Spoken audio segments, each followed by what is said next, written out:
Last week, we kind of began our journey towards Easter by taking time to reflect on the dramatic events that happened at a dinner party that was given in Jesus' honor. And as you recall, that night included several expressions of incredible love and generosity in order to express just how deeply they cared for Jesus. And how last week we talked about how that evening was topped off by Mary's extravagant gift of bringing out this perfume that was worth a year's wages and using it, just pouring it out over Jesus in a form of anointing. You know, it struck me that we've just witnessed a similar sort of extravagant giving. We've just seen Laurie and Inga not just pour out personal possessions, but to pour out their lives and offer their lives to Jesus in another extravagant expression of love and kindness. But going back to that night in Bethany that we read last week, it was such an incredible night. But then, the very next day, John tells us that Jesus did something extraordinary. It's extraordinary because up to that point, Jesus had been very coy about his credentials as who he was. He seemed like he went out of his way to avoid public acknowledgement and public acclaim about who he was. But now, after that incident in that house in Bethany that night, now he does something that is exceptionally assertive as far as Jesus is concerned regarding who he is. Now, this incident looks perhaps a little strange to us, but for those who were there, it was fraught with incredible layers of historical and spiritual significance. Let's read this event. We read in John chapter 12, verses 12 and 19. The events of Palm Sunday. Let's read together. The next day, the great crowd that had come for the festival heard that Jesus was on his way to Jerusalem. They took palm branches and went out to meet him, shouting, "Hosanna! Blessed is he who comes in the name of the Lord. Blessed is the King of Israel." Jesus found a young donkey and sat on it. As it is written, "Do not be afraid, daughter of Zion. See, your king is coming, seated on a donkey's colt." At first, his disciples did not understand all this. Only after Jesus was glorified did they realize that these things had been written about him and that these things had been done to him. Now the crowd that was with him when he called Lazarus from the tomb and raised him from the dead continued to spread the word. Many people, because they had heard that he had performed this sign, went out to meet him. So the Pharisees said to one another, "See, this is getting us nowhere. Look how the whole world has gone after him." This is the word of the Lord. I don't know if you caught it, but I like that little aside that John throws in there. At first, his disciples did not understand all this. It makes me think that there is hope for all of us as we think about Jesus and so many things. You know, if those who were closest to Jesus, who spent 24/7 with him, at times themselves found him puzzling, I guess we shouldn't be surprised when we do also. But I think we can understand the cluelessness of the disciples. You know, earlier Jesus had stirred up a hornet's nest in the city of Jerusalem. And as a result of the things that he did, the things that he said, there were some very powerful people who were planning and plotting to make him disappear. So for a little while, Jesus retreated to the safety of the wilderness. And I have no doubt the disciples thought, wow, crisis avoided. But then, Lazarus got sick, he died, And Jesus suddenly, even though he was far away from Jerusalem, decided that it would be a good idea to go to his home eventually, in the suburbs of Jerusalem. And that he'd go there and do what he does best. Well, as Jesus announced these plans, being the ever helpful ones, and assuming that Jesus had so much on his mind that perhaps he'd forgotten, that the disciples helpfully reminded him that Jesus, there are people in Jerusalem that are going to kill you. So I think that they were trying to save Jesus from his own reckless ways and trying to talk him into thinking twice about going. It's interesting, and I reflect on that the disciples are a lot like us.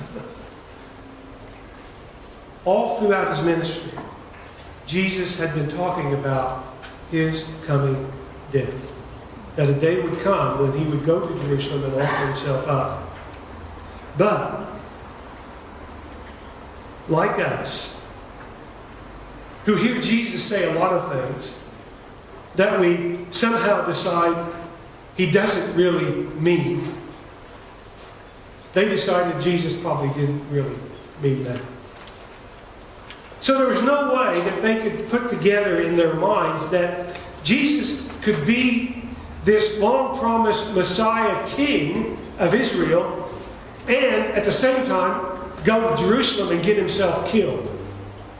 So they just kind of ignored all that talk about dying as just Jesus being Jesus, and just choosing to, what's that old song that a man hears what he wants to hear and disregards the rest? That were the disciples. And it's sometimes us. Just ask them, has Jesus been saying anything in your life that you've chosen to ignore to this point? Just ask him. Well, anyway, despite the disciples' protest, Jesus says, well, guys, I'm going. And so they all went back to the suburbs of Jerusalem, back into this very dangerous situation. And while they were there, as we read earlier, Lazarus got raised from the dead, which was wonderful. But the problem was that Jesus doing this incredible thing just provoked his enemies all the more. It was just driving them crazy. Every time they thought they might have dealt with Jesus or might have got them to settle down, he comes along and does something like raising Lazarus from the dead. And then, having provoked his enemies in such a way, Jesus decides to go to Jerusalem on this day. And until you appreciate that this particular day was not just any day. It was the season of Passover, the greatest of all Jewish feasts. It was the season when the city was flooded with pilgrims from across the known world. People who had come for at least be able to say, I had one Passover celebration that I was in Jerusalem. It's in that context, that Passover context, that was celebrating how God had provided for his people in Egypt and liberated them and brought them out of Egypt by passing over them by the blood of the Lamb. That great feast, Jesus decides in this season to enter Jerusalem, and as he does, a parade breaks out. Again, not just any parade. This is a parade that was centuries in the making. This is a parade that was born out of a seemingly unending waiting, as well as centuries of oppression and national humiliation.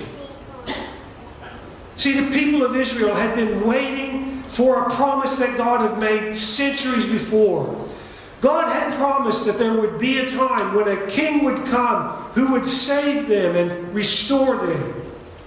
And it looked like as Jesus was entering in this way in Jerusalem that day, it was like, finally! It's here! Finally! It's happening! And the people were ecstatic. They're thinking, this is the kind of guy we've been waiting for. If he can raise people from the dead like Lazarus, imagine what he can do to those Romans. Just imagine how he can just wipe them out by just the flick of his finger. I can imagine the disciples thinking, okay, Jesus, this is more like it. This is what we signed up for. This is what we've been waiting for so long. Finally, Jesus has stopped all the crazy talk about dying. And now he's actually acting like a king. A warrior king. But as John knows, they did not understand. But Jesus understood. Jesus understood that he was walking into the lion's den. But as he does so, he doesn't just sneak into town. He comes into town trumpeting his arrival. And he does it in a way that his enemies in Jerusalem could not help but understand themselves that he was coming as a king. Now, John noted that 600 years previously, there had been this prophecy that had been made by the prophet Zechariah. We read it in verse 15. Zechariah had said all those centuries before of the day, he said, "Do not be afraid, O daughter of Zion. See, your king is coming, seated on a donkey's colt."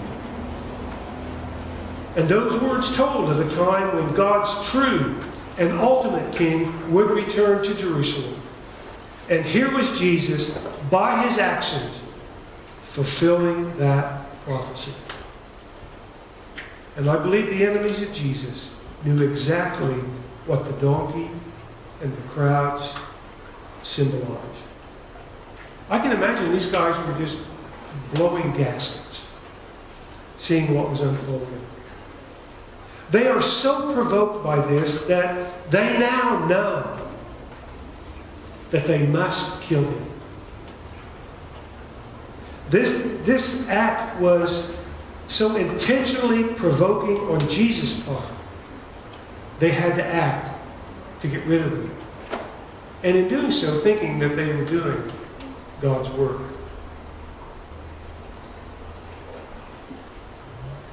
Perhaps you've noticed that sometimes the coming of Jesus is often like that. It feels confrontational. It evokes a crisis.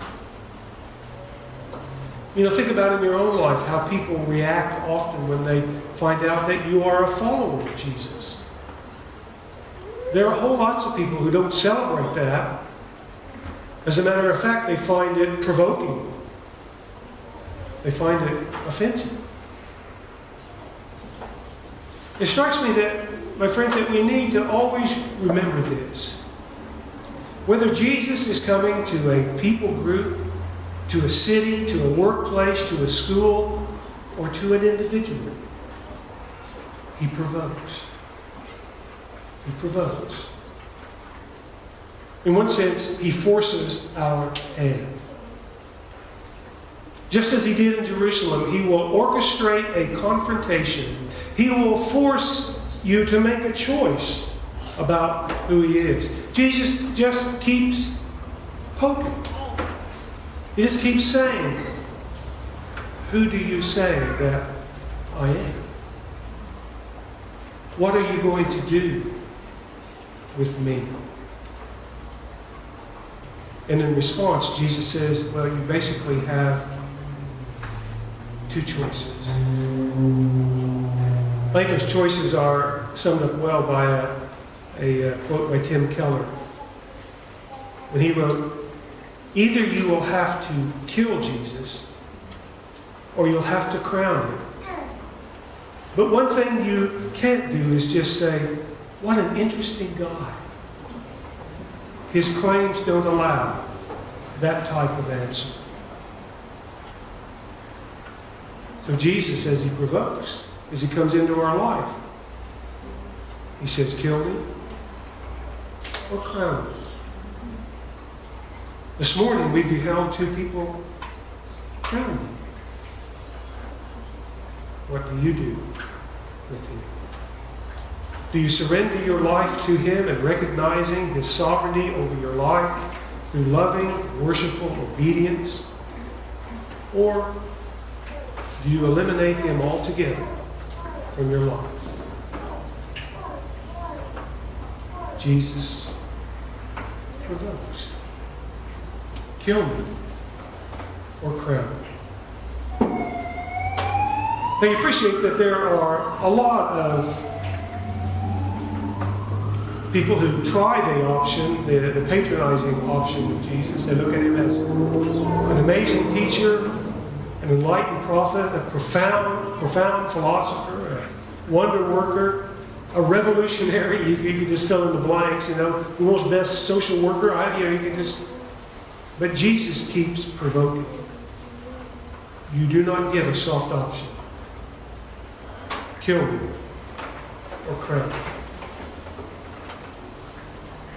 Again, wasn't that Jesus' message to a church that's found in the book of Revelation, a church at the city of Laodicea? Jesus said to them, people, I would prefer you were either hot or cold, but you're lukewarm. For that reason, I'll just spew you out. Jesus says, with me, it's all or nothing. If I'm not your king, then I'm nothing for you. All that Jesus is about and all that he brings to us by way of life and salvation and peace and joy. Again, we all love how welcoming that Jesus is and how he welcomes all who would come. Yet, all that we appreciate about him can only ultimately be accessed by way of laying down your life, taking up your cross, and following him. By surrendering the control and the direction of your life and bringing it under his kingship and under his direction. Now, perhaps you're here today and you're listening to this, and what I had to say, you feel upset. You're churning. And you don't like this idea. I want to say to you, you need to realize that the churning that you're experiencing is not about me. It's about Jesus. That's what that churning is. It's him doing to you what he did to Jerusalem. He is saying to you, what are you going to do with me? You must choose. Kill me or crown me. And all of us, in one way or another, day after day, are choosing one option or the other. Now, I say these things, my friends, because having learned of Jesus and the things that he said, the things that he taught, the things that he pointed to, it reminds us that the stakes are high. I sought to tell you the truth because I believe that in these sorts of times, just as they were in that day in Jerusalem, eternity is on the line.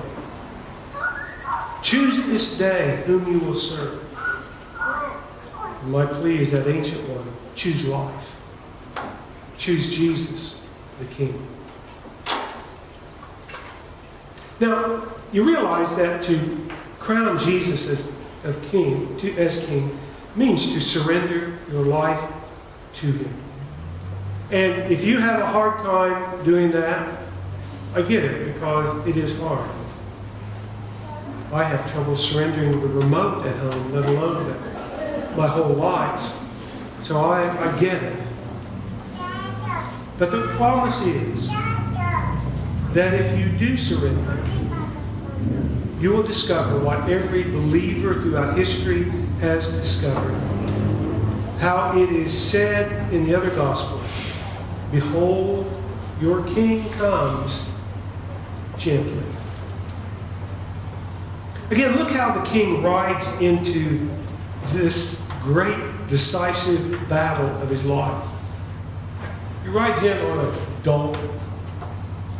You know, when you think about warrior kings and mighty kings, they're supposed to ride into battle on some giant white steed, you know, that's superior to any other animals. But here's Jesus riding in on a donkey. And anybody riding into battle on a donkey is probably going to get slaughtered. And so it is, this King Jesus, comes and provokes a response from you, but not by forcing you into a response. He provokes you by laying down his life for you. He invites your surrender by the greatest act of submission that the world has ever known. Just a few verses later here in John's Gospel, Jesus said as we open the service, the hour has come for me, the Son of Man, to be glorified.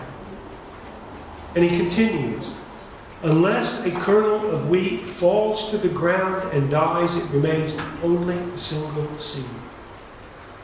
But if it dies, it produces many seeds. And I, when I am lifted up from the earth, will draw all people to myself. In a very obvious allusion to his coming death on the cross. Now, I've heard it said, everyone wants a king like Jesus. One who wins the loyalty and the faithfulness of his people by his sacrificial love for them. That's how most of us have come to call him king. But again, you do realize that as we talk about these things, there is an urgency about this. This same Jesus who came for Jerusalem that day said he would come once more for the whole world. And when he comes next time, he won't come gently or humbly. Rather, he will come in all his divine and wondrous and terrifying glory. And on that day, there won't be any choices to be made anymore. Choices will have already been made, and choices having to do with eternity. And the day of choosing will have passed. All that will be left that day will be for everything that has breath to bow the knee before him and proclaim that, yes, Jesus is Lord of Lords and King of Kings. And for those who have already crowned him, a time of great reward and celebration and ongoing glory. And for those who have killed him, a terrifying expectation of judgment. You know, just in closing, Luke tells us in his account of the triumphal entry that as Jesus entered the city, he started to weep over Jerusalem. And Luke tells us that he did this because, as Jesus says, you did not recognize the time of God's coming to you. If you're here today and you've not decided what to do with Jesus, can I say, and can I urge you, and can I plead with you, don't let that be said Thank you. Let's pray.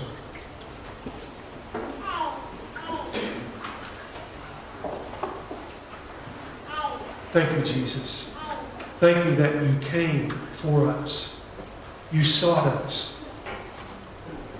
Lord, even more, that you didn't come and just grind us down to our knees. You came and drew us in loving worship to our knees by all that you are. Lord, I pray for anyone who might be here today and wrestling with this decision. Lord, will you give them opportunity? Will you give them someone that will allow them to continue this stirring, this provoking that you're doing in their life? And Lord, may they come to that point where they discover just the wonder and the glory of calling you their King. We pray in Jesus' name. Amen. You appreciate how that for us Christians, this is the week of weeks. This Holy Week, when the things that happen during this week, the things that we focus on and celebrate in this week are at the heart of why we believe. And I appreciate how that some churches designate this as Holy Week. And it is holy because of all that we are drawn to around Jesus and what he did in this week. And I pray that this week will be particularly a holy week for you. That you'll take time to reflect on who Jesus is and what he did and what he's made possible for you as a result of this week. God bless you, my friends. Have a great week.